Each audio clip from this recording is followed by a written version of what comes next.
স্বপ্নগুলো ভাঙা, স্বপ্ন দেখি সাদা কালো, স্বপ্ন দেখি রাঙা। হ্যাঁ, আমরা সকলেই স্বপ্ন দেখতে ভালোবাসি। সুন্দর স্বপ্ন সর্বদা মন ভালো করে দেয়।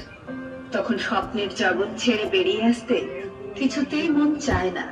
মনে হয় জীবনটাও যদি এমন সুন্দর স্বপ্নের মতো হতো, কতই না ভালো হতো।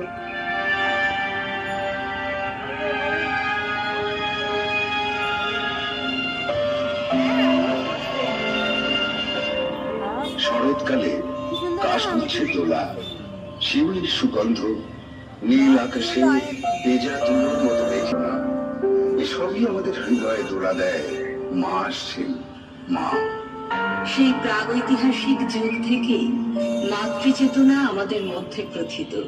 সেই গোষ্ঠীবদ্ধ জীবন থেকেই তারাই প্রথম পৃথিবীকে মায়ের আসনে স্থান দিয়েছিল। কারণ এই পৃথিবীর যাবতীয় সম্পদ, ফল, জল, বাতাস, বনজ প্রাণী, এসবই তার জীবন ধারণের প্রয়োজন মিটিয়ে আসছিল। এবং আজও আমাদের সমস্ত প্রয়োজন আমরা সেই পৃথিবীর কাছেই ঋণী।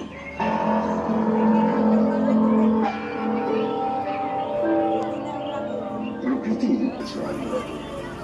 যা প্রকৃতির সৃষ্ট নয়, সেই সব জিনিস ব্যবহার করে এই সভ্যতা প্রকৃতির ক্ষতি করে চলেছি আমরা।